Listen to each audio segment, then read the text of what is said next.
ಈ ಏನು 2014 ಮೇಲೆ ನರೇಂದ್ರ ಮೋದಿಯವರು ಈ ದೇಶದ ಪ್ರಧಾನಮಂತ್ರಿಗಳಾದ್ಮೇಲೆ ಅವರು ಯಾವತ್ತೂ ಕೂಡ ವ್ಯವಸ್ಥೆಕ್ಕಿಂತ ಭಾವನಾತ್ಮಕವಾಗಿ ಅಧಿಕಾರವನ್ನು ಮಾಡ್ಕೊಂಡು ಬಂದವರು. ಅಧಿಕಾರನ ಹಿಡಿದಿದ್ದು ಕೂಡ ಭಾವನಾತ್ಮಕವಾಗಿ. ಅವರ ಅಜೆಂಡಾನು ಕೂಡ ಫ್ಯೂಚರಲ್ಲಿ ಅದೇ ಇಟ್ಕೊಂಡಿದ್ದಾರೆ. ಅವ್ರನ್ನ ನಂಬಿ ಈ ದೇಶದ ಭವಿಷ್ಯ ಅಂತ ಹೇಳಿ ಏನು ಮಕ್ಕಳಿದ್ದಾರೆ ಅವರಿಗೆಲ್ಲ ಓಟ್ ಹಾಕಿದವರೇ ಇವರು ಹೆಚ್ಚು ಪಾಲು. ನಿನ್ನೆ ಸ್ಟ್ರೈಕಲ್ಲೂ ಕೂಡ ಅವರೆಲ್ಲ ಹೇಳ್ತಾ ಇದ್ರು. ಅದರಲ್ಲೂ ವಿಶೇಷವಾಗಿ ಒಬ್ಬ ವ್ಯಕ್ತಿ ಹೇಳ್ತಾ ಇದ್ದ, ಅವನಿಗೆ ಇಲ್ಲಿ ಫ್ರಾಕ್ಚರ್ ಆಗಿತ್ತು. ನಾನು ಇದೇ ಇದರೊಳಗೆ ಫಸ್ಟ್ ಬಿಜೆಪಿಗೆ ಓಟ್ ಹಾಕಿದ್ದು, ಅದನ್ನ ಮುರಿದಿದ್ದಾರೆ. ಹೆಂಗೆ ಇವ್ರ ಭವಿಷ್ಯ ಏನಾಗುತ್ತೆ ಅಂತ ಹೇಳಿ ನರೇಂದ್ರ ಮೋದಿ ಅವ್ರನ್ನು ಇಳಿಸೋದು ಗೊತ್ತು ಅಂತ ಹೇಳಿ ಹೇಳ್ತಾರೆ ಒಬ್ರು. ಯಾಕೆಂದ್ರೆ ಆ ಒಂದು ಮತನೇ ನರೇಂದ್ರ ಮೋದಿ ಅವ್ರನ್ನು ಕೂರಿಸ್ತದೆ, ನರೇಂದ್ರ ಮೋದಿ ಅವ್ರನ್ನು ಇಳಿಸ್ತದೆ, ನಮ್ಮಂತವ್ರನ್ನು ಕೂರಿಸ್ತದೆ, ನಮ್ಮಂತವ್ರನ್ನು ಇಳಿಸ್ತದೆ. ಅದು ಪ್ರಜಾಪ್ರಭುತ್ವದ ಒಂದಿದು. ಬಟ್ ಮೊನ್ನೆ ಅವ್ರು ಏನು ಸ್ಟ್ರೈಕ್ ಮಾಡ್ತಕ್ಕಂಥ ಸಂದರ್ಭದಲ್ಲಿ ಮತ್ತೆ ಬಿಜೆಪಿ ಅವರು ಇಡೀ ಭಾರತ ದೇಶದಲ್ಲಿ ಕೆಲವು ಮಾಧ್ಯಮದಲ್ಲೂ ಕೂಡ ಅವರೆಲ್ಲ ಕುತ್ಕೊಂಡು ಮಾತಾಡಬೇಕಾದ್ರೆ ನೋಡಿದೆ, ಇಲ್ಲ ಇವರೆಲ್ಲ ಆರ್ಗನೈಸ್ ಮಾಡ್ಕೊಂಡು ಬಂದಿದ್ರು, ಗಲಾಟೆ ಮಾಡಬೇಕಂತ ಬಂದಿದ್ರು. ಸತ್ಯಾಗ್ಲೂ ಹೇಳ್ಬಿಟ್ರಿ, ಅಲ್ಲಿರೋರು ಯಾರೋ 1% ಏನೋ ಮತ್ತೆ ಆಂಗರಿಗಾಗಿರ್ಬೋದು, ಏನ್ ಬೇಕಾರಾಗಿರ್ಬೋದು, ಅದು ಬೇರೆ ಪ್ರಶ್ನೆ. ಅವ್ರು ಏನ್ ಕೇಳ್ತಾ ಇದ್ದಾರೆ? ಅವರು ಈಗ 20 ದಿವಸ ಆಯ್ತು ಅವ್ರನ್ನ ವಾಂಚೋಕ್ ಅವ್ರನ್ನ ಕರ್ಕೊಂಡು ಹೋದ್ರಲ್ಲ, ಸೋನಂ ಅವ್ರನ್ನ ಕರ್ಕೊಂಡು ಹೋಗ್ಬೇಕಾದ್ರೆ ಒಳ್ಳೆ ಕಳ್ಳರ ತರ, ಇವರೇ ಕಳ್ಳರ ತರ ಅವ್ರನ್ನ ಕರ್ಕೊಂಡು ಹೋದ್ರು. ಸುಮ್ಮನೆ ಹೋಗಿ ಟ್ರೀಟ್ಮೆಂಟ್ ಮಾಡ್ತೀವಿ ಅಂತೇಳಿ. ಇದೆಲ್ಲದೂ ಕೂಡ ಅಲ್ಲಿ 20 ದಿವಸ ಇದ್ದಿರ್ತಕ್ಕಂಥ ಜನರಿಗೆ, ಅದು ಯುವಕರಿಗೆ ಭವಿಷ್ಯಕ್ಕೆ ಹುಡ್ಕೊಳ್ತಕ್ಕಂಥ ಅವ್ರದೇ ಹೋರಾಟ ಇದು. ಇದೇನು ಯಾವ್ದು ರಾಜಕೀಯ ಪಕ್ಷ ಅಂತ ಹೇಳಿ ಮಾಡಲಿಲ್ಲ. ಎಲ್ಲ ರಾಜಕೀಯ ಪಕ್ಷದವರು ಕೂಡ ಹೋಗಿದ್ದಾರೆ, ಅಲ್ಲಿ ಎಲ್ಲ ಮಕ್ಕಳು ಕೂಡ ಹೋಗಿದ್ದಾರೆ. ಇಡೀ ಭಾರತ ದೇಶದಲ್ಲಿ ಬೇರೆ ಬೇರೆ ಕಡೆಯಿಂದನೂ ಕೂಡ ಅಲ್ಪ ಸಮಯ ಇದ್ರೂ ಕೂಡ ಎಲ್ಲರೂ ಹೋಗಿದ್ದಾರೆ. ಆಮೇಲೆ ಬರ್ತಾ ಬರ್ತಾ ಕ್ರೌಡ್ ಜಾಸ್ತಿ ಆಗ್ತಾ ಇದೆ. ಮಾನವೀಯತೆ ಇಲ್ಲದೆ ಇರತಕ್ಕಂಥ ರೀತಿಯಲ್ಲಿ ಪೊಲೀಸ್ ಅವರ ವರ್ತನೆ ಏನಿದೆ ಅದನ್ನ ಖಂಡನೆ ಮಾಡಬೇಕಾಗ್ತದೆ. ಆಮೇಲೆ ಇದನ್ನು ಚರ್ಚೆ ಮಾಡೋದಕ್ಕೆ ಖರ್ಗೆ ಸಾಹೇಬರು ಫಸ್ಟ್ ಡೇ ಇದ್ದಾಗ ಗಲಾಟಿ, ಅದಾದ್ಮೇಲೆ ಪೋಸ್ಟ್ಪೋನ್ ಮಾಡೋದು. ಸೊ ಅದಕ್ಕೆ ಇನ್ನೇನ್ ಮಾಡಕ್ಕಾಗತ್ತೆ? ಈ ದೇಶದ ಯುವಕರ ವಾಯ್ಸ್ ಏನಿದೆ ಅದಕ್ಕೆ ಸ್ಪಂದನೆ ಮಾಡಲೇಬೇಕಾಗ್ತದೆ. ರಾಹುಲ್ ಗಾಂಧಿ ಅವರು ಅಲ್ಲಿ ಹೋದ ತಕ್ಷಣ ಏನಾಗುತ್ತೆ, ಇವ್ರು ಬಂದಿದ್ದಾರೆ, ಅವ್ರು ಅಲ್ಲಿ ಯಾಕೆ ಹೋದ್ರು ಅಂದ್ರೆ ಇಲ್ಲಿ ದೊಡ್ಡ ಸ್ಟ್ರೈಕ್ ಆಗ್ತಾ ಇದೆ, ಅದಕ್ಕೆ ಇಲ್ಲಿ ಶೋಕಿಗೆ ಬಂದ್ರು ಅಂತಾರೆ. ಇಲ್ಲಿ ಹೋಗ್ಬಿಟ್ಟು ನರೇಂದ್ರ ಮೋದಿ ಯಾರ ಎದುರುಗಡೆ ಈ ದೇಶ ರನ್ ಮಾಡ್ತಾ ಇರೋದು ಯಾರು? ನರೇಂದ್ರ ಮೋದಿ ಅವ್ರು ತಾನೆ. ಸೊ ನರೇಂದ್ರ ಮೋದಿ ಅವರು ಮನೆ ಬಾಗ್ಲ ಹತ್ರ ಹೋಗಿ ಇದು ಮಾಡಿ, ಒಬ್ಬ leader of opposition shadow government. ಯಾಕೆ ನಮ್ಮ ರಾಜ್ಯದಲ್ಲೂ ಹಂಗೆ ಮಾಡ್ತಾರಾ? ಎಲ್ಲಿ ಮಾಡಿದ್ದಾರೆ? ಬೇರೆ ಬೇರೆ ರಾಜ್ಯದಲ್ಲೂ ಹಂಗೆ ಮಾಡ್ತಾರಾ? ಹೋಗಿ ಅವ್ರನ್ನ ಎತ್ಕೊಂಡು ಹೋಗಿರ್ತಕ್ಕಂಥ ರೀತಿ ಮಾನವೀಯತೆಯನ್ನ. ಬಟ್ ಏನೇ ಆದ್ರೂ ಕೂಡ ಈ ತರ ಆಗ್ಬಾರ್ದಾಗಿತ್ತು. ಮಕ್ಕಳ ಸೆಂಟಿಮೆಂಟಲ್ನ ಮತ್ತೆ ಭವಿಷ್ಯನ ಇವರು ಮುಟ್ಟಿರ್ತಕ್ಕಂಥದ್ದು ನನಗನ್ಸುತ್ತೆ ಅದು ಅವ್ರ ದುರಂತಕ್ಕೆ ಹೋಗ್ತದೆ. ಏನಿಲ್ಲ, ಹೋಗಿ ಕುತ್ಕೊಂಡು ಮಾತಾಡಿ ಮಾನವೀಯತೆಯಿಂದ ಅವ್ರಿಗೊಂದು ಗೌರವ ಕೊಟ್ಟಿದ್ದಿದ್ರೆ ಅವರು, ನನಗನ್ಸುತ್ತೆ ಅವರು ಅದೇ ಕೇಳ್ತಾ ಇರೋದು. ಇವತ್ತು ಕೂಡ ಅವ್ರು ಅದೇ ಹೇಳ್ತಾ ಇರೋದು. ಈಗ ನನಗನ್ಸುತ್ತೆ ಅವ್ರು ಹೇಳ್ಬೇಕಾಗತ್ತೆ, ಸರ್ಕಾರನೇ ನಮ್ಮ ಹತ್ರ ಬಂದು ಮಾತಾಡಬೇಕು, ನಾವು ಯಾವುದೇ ಕಾರಣಕ್ಕೂ ಹೋಗಲ್ಲ, ಅದಕ್ಕೆ ಸ್ಟ್ಯಾಂಡ್ ಇರಬೇಕಾಗತ್ತೆ. ಅವರ ಸಂಪೂರ್ಣವಾಗಿರ್ತಕ್ಕಂಥ ಸಹಕಾರ ಅವ್ರ ಹೋರಾಟಕ್ಕೆ ಯಾವತ್ತೂ ಕೂಡ ಇರ್ತದೆ. ಇವರು ಕೆಲವರೆಲ್ಲರೂ ಇಲ್ಲಿ ಹೇಳಿದ್ದಾರೆ, ಏನು ಬೇರೆ ಟೈಮಲ್ಲಿ ಸಿ ಟಿ ರವಿ ಅವ್ರು ನಾನು ನಿನ್ನೆ ನಾನು ನೋಡಿದೆ. ನಾನು ಏನಂದ್ರೆ ಬೇರೆ ಟೈಮಲ್ಲಿ ಸತ್ತೇ ಇಲ್ವಾ ಅಂತ ಹೇಳಿ. ಹಾಗಾದ್ರೆ ನಿಮ್ ಟೈಮಲ್ಲಿ ಸತ್ತಿರೋದಕ್ಕೆ ನೀವು ಹಂಗಾರೆ ಬೇರೆಯವ್ರಿಗೆ ಏನು ಹೋಲಿಕೆ ಮಾಡ್ಕೋತೀರ ನೀವು? ಇದು ಇದ್ರ ಮೇಲೆ ತಾನೇ ಆಗಿರೋದು. ಒಬ್ಬ ನನ್ನ ತಮ್ಮ ಸತ್ತೋಗಿದ್ದಾನೆ ಅಂತ ಹೇಳಿ ಒಂದು ಫೋಟೋ ಹಿಡ್ಕೊಂಡು ಬಂದಿದ್ದಾನೆ, ಅವನು ಕೂಡ ನೋಡಿದೆ. ಇವರೆಲ್ಲರೂ ಕೂಡ ಮಾಧ್ಯಮದಲ್ಲಿ ಅವತ್ತು ಎಲ್ಲ ಜಾಮರ್ ಎಲ್ಲ ಹಾಕಿ ಏನು ಹೊರಗಡೆ ಬರಲಿಲ್ದಂಗೆ.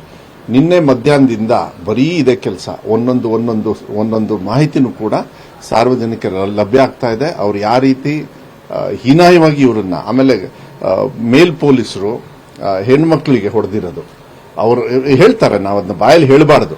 ಬಟ್ಟೆನ ಯಾವ ರೀತಿಯಲ್ಲಿ ಹರಿದಿದ್ದಾರೆ, ಯಾವ ರೀತಿ ಹೊಡೆದಿದ್ದಾರೆ, ಇದು ನಮ್ಮ ದೇಶದಲ್ಲಿ ಆಗುತ್ತೆ ಅಂತ ಹೇಳಿದ್ರೆ, ಹಂಗಾರೆ ಮಹಾತ್ಮ ಗಾಂಧಿ ಅವರು ಎಂತಕ್ಕೆ ನಮಗೆ ಸ್ವತಂತ್ರ ಕೊಟ್ಟರು?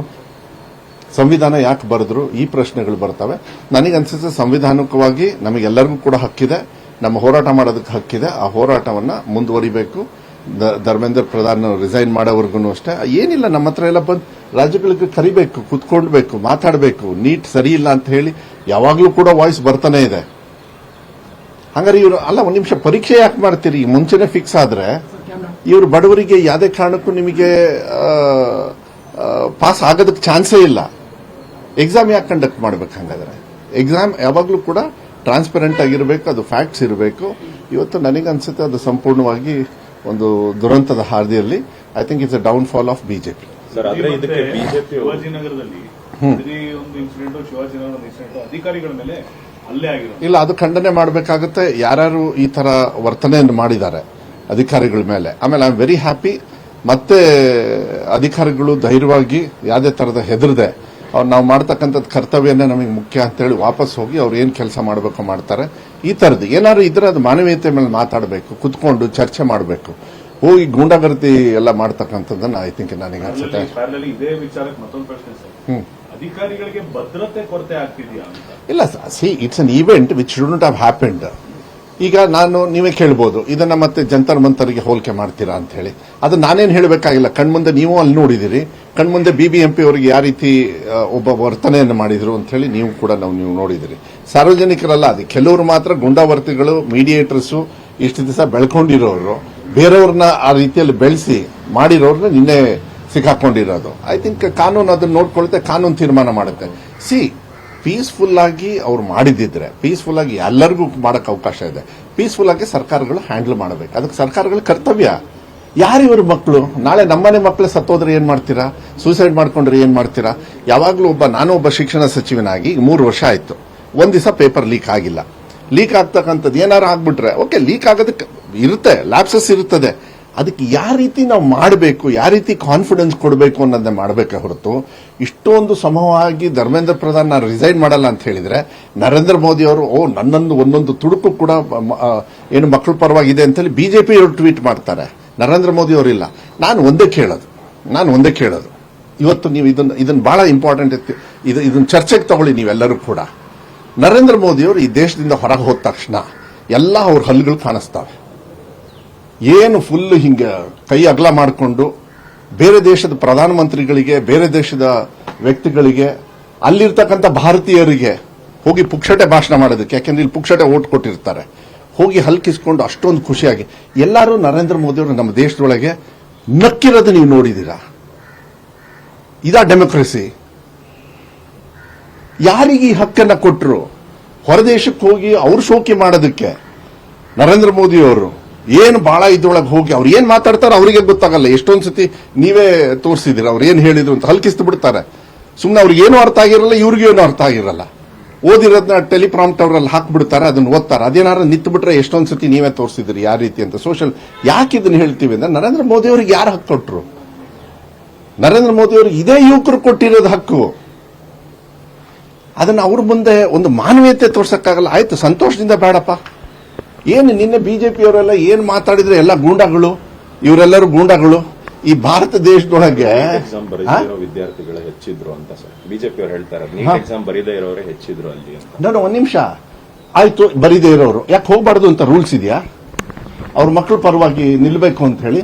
ಆಯ್ತು, ಬರೀದೇ ಇರೋರು ಹೋದ್ರಲ್ಲ, ಅವ್ರು ಯಾರು ಅಂತೇಳಿ ಕೇಳಿದ್ರ ನೀವು? ನನ್ನ ಮಗ ಊರಲ್ಲಿದ್ದಾನೆ, ಆದ್ರೆ ಇಲ್ಲಿರೋರು ನಮ್ಮ ಮಕ್ಕಳಿದ್ದಂಗೆ. ನಾವು ಬಂದು ಹೋರಾಟ ಮಾಡೋದು ನಮ್ಮ ಹಕ್ಕು, ಈ ದೇಶದ ಹಕ್ಕು. ಮಹಾತ್ಮ ಗಾಂಧಿಯವರು ಹೋರಾಟ ಫ್ರೀಡಮ್ ಮಾಡಿದ್ರಲ್ಲ, ಅವ್ರ ಜೊತೆ ಮಹಾತ್ಮ ಗಾಂಧಿ ಅವರೇ ಹೇಳ್ತಾರೆ, ನಾನು ಒಬ್ಬನೇ ಅಲ್ಲ, ಎಲ್ಲರೂ ಸೇರಿ ಈ ಹೋರಾಟವನ್ನ ತಗೊಂಡಿರೋದು ಅಂತ ಹೇಳಿ. ಫ್ರೀಡಮ್ ಸಿಗೋದು ಒಬ್ಬರಿಗೆ ಸಿಗೋದಿಲ್ಲ. ಮಹಾತ್ಮ ಗಾಂಧಿ ಒಬ್ಬರಿಗೂ ಸಿಗಲಿಲ್ಲ, ಅವ ಬರೀ ಕಾಂಗ್ರೆಸ್ ಪಕ್ಷಕ್ಕೆ ಸಿಗಲಿಲ್ಲ, ಬಿಜೆಪಿಯವರಿಗೂ ಸಿಕ್ತು, ಎಲ್ಲರಿಗೂ ಸಿಕ್ತು, ಈ ದೇಶದ ಮಕ್ಕಳಿಗೆ ಭವಿಷ್ಯಕ್ಕೆ ಸಿಕ್ತು. ಯಾರು ನಾನು ಹೇಳ್ತಾ ಇದ್ದೀನಲ್ಲ, ಇದನ್ನ this is not acceptable. Narendra Modi ಅವರು ವರ್ಚಸ್ನ ಅವರು ಬದಲಾವಣೆ ಮಾಡ್ಕೊಳ್ಬೇಕಾಗತ್ತೆ.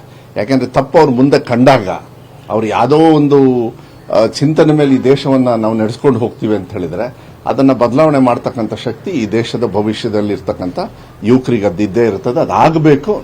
ನಾನು ಹೇಳಿದ್ರೆ ಇದು ಇಲ್ಲಿಗೆ ನಿಲ್ಲಬಾರದು. ಎಲ್ಲರೂ ಕೂಡ ವಿರೋಧ ಪಕ್ಷದವರಲ್ಲ, ಈವನ್ ಎಲ್ಲಾ ಸಾಮಾನ್ಯ ಜನರು ಕೂಡ ಈ ಹೋರಾಟಕ್ಕೆ ಇದು ಮಾಡಬೇಕು. ಧರ್ಮೇಂದ್ರ ಪ್ರಧಾನ್ ಅವರು ರಿಸೈನ್ ಮಾಡಬೇಕು. ಎಕ್ಸಾಮ್ ಅಂತಕ್ಕಂಥದ್ದು ಅದು ಭವಿಷ್ಯ ಯಾವತ್ತೂ ಕೂಡ, ಅದನ್ನ ಟ್ರಾನ್ಸ್ಪರೆಂಟ್ ಆಗಿ ಇಡಬೇಕು ಅನ್ನೋದು. ಕ್ಯಾಬಿನೆಟ್ ವಿಚಾರ ಆಯ್ತು, 2 ತಿಂಗಳು ಆಗ್ತಾ ಬಂತು. ಇಲ್ಲ, ನಿನ್ನೆ ಹೈಕಮಾಂಡ್ ಪಾಯಿಂಟ್ ಆಫ್ ವ್ಯೂಗೆ ಅಥವಾ ಅವರ ವೇವ್ ಲೆಂತ್ಗೆ ರಾಜ್ಯದ ನಾಯಕರು ಬರ್ತಿಲ್ಲ ಅನ್ನೋ ಕಾರಣದಿಂದಾನೆ, ಯುವಕರಿಗೆ ಆಸ್ಪದ ಕೊಡ್ತಿಲ್ಲ ಅನ್ನೋ ಕಾರಣದಿಂದಾನೆ ವಾಪಸ್ ಕಳಿಸ್ತಾ ಇದ್ದಾರೆ. ಇಲ್ಲ, ವಾಪಸ್ ಏನ್ ಕಳಿಸ್ತಾ ಇಲ್ಲ. ಈಗ ಸೆಂಟ್ರಲ್ ಗವರ್ಮೆಂಟ್ ಅವರು ಕೂಡ ಕ್ಯಾಬಿನೆಟ್ ಎಕ್ಸ್ಪಾನ್ಷನ್ ಮಾಡ್ತಾರೆ ಅಂತೇಳಿ ಸುಮಾರು 1.5 ತಿಂಗಳಿಂದ ನೀವು ಮಾಧ್ಯಮದಲ್ಲಿ ಹಾಕಿದ್ರು. ಹಾಗಾದ್ರೆ ಇದೇ ಪ್ರಶ್ನೆ ಅವ್ರಿಗೂ ಕೇಳ್ಬೋದಾ? ಅವ್ರಿಗೂ ಒತ್ತಡ ಇದೆ ಅದಕ್ಕೋಸ್ಕರ ಅಂತ ಅಲ್ಲ ಒಂದ್ ನಿಮಿಷ ನಾನು ಹೇಳೋದು ನೀವು ಕೇಳಿರೋ ಪ್ರಶ್ನೆಗೆ ನಾನು ಉತ್ತರ ಕೊಡ್ತಾ ಇದ್ದೀನಿ ನೀಟ್ದಲ್ಲ. ನೀವು ಕ್ಯಾಬಿನೆಟ್ ಎಕ್ಸ್ಪಾನ್ಷನ್ ನಿನ್ನೆ ಡಿ ಕೆ ಶಿವಕುಮಾರ್ ಸಾಹೇಬ್ರು ಏನಂದ್ರು, ನಾವು ಬಂದಿರೋದು ನಿನ್ನೆನೂ ಕೂಡ ಅವ್ರ ಮಾಹಿತಿಯನ್ನು ಕೂಡ ಗವರ್ನರಿಗೆ ಕಳಿಸ್ಕೊಟ್ರು, ಇವತ್ತಾಗುತ್ತೆ, ಲೇಟ್ ಆಗಿದೆ, ನಾವು ಬೇಗ ಮಾಡಬೇಕು ಅಂತ ಹೇಳಿ. ನಿನ್ನೆ ಆಗಿರ್ತಕ್ಕಂಥ ಘಟನೆಗಳಿಗೆ ನಮ್ಮ ಪಕ್ಷದಲ್ಲೂ ಕೂಡ ಯಾವತ್ತೂ ಕೂಡ ಹೈಕಮಾಂಡ್ ಒಂದು ಮಾರ್ಗದರ್ಶನ ತಗೊಂಡು ತೀರ್ಮಾನ ತಗೊಳ್ತಾರೆ. ಏನೇ ಆದ್ರೂ ಕೂಡ ಕನ್ಸಾಲಿಡೇಟ್ ನಾಳೆ ದಿವಸ ಅಡ್ಮಿನಿಸ್ಟ್ರೇಷನ್ ತಪ್ಪಾಗಬಾರ್ದು. ಅದಕ್ಕೆ ಯಾವತ್ತೂ ಕೂಡ ಹೈಕಮಾಂಡ್ ಮನೆಯಲ್ಲಿ ಒಬ್ಬರು ಯಜಮಾನರಿರ್ತಾರೆ. ಈಗ ಹಂಗಾರೆ ನರೇಂದ್ರ ಮೋದಿ ಇಲ್ಲದೆ ಇದು ರಾಜ್ಯದಲ್ಲಿ ಬಿಜೆಪಿ ಅವರು ಎಕ್ಸ್ಪಾನ್ಷನ್ ಮಾಡ್ಬೇಕಾದ್ರೆ ಹಂಗೆ ಮಾಡ್ಬಿಟ್ರಂತ ಅವರು ಕೂಡ ಅಲ್ಲಿ ಕಳಿಸಿರ್ತಾರೆ. ಐ ಥಿಂಕ್ ನನಗನ್ಸುತ್ತೆ ಯಡಿಯೂರಪ್ಪ ಯಾವಾಗಲೂ ಮಿನಿಸ್ಟರ್ ಆದಾಗ ಎಷ್ಟು ದಿವಸ ಲೇಟ್ ಆದ್ರು, ಒಬ್ಬರೇ ಇದ್ರು ಅವರು, ಇನ್ ಬೇರೆಯವರು ಯಾರು ಇರಲಿಲ್ಲ. ನಾವು ಅದನ್ನ ಚರ್ಚೆ ಮಾಡೋದಕ್ಕೆ ಹೋಗೋದಿಲ್ಲ. ಇವತ್ತು ಎಕ್ಸ್ಪಾನ್ಷನ್ ಆಗಬೇಕಾಗಿತ್ತು.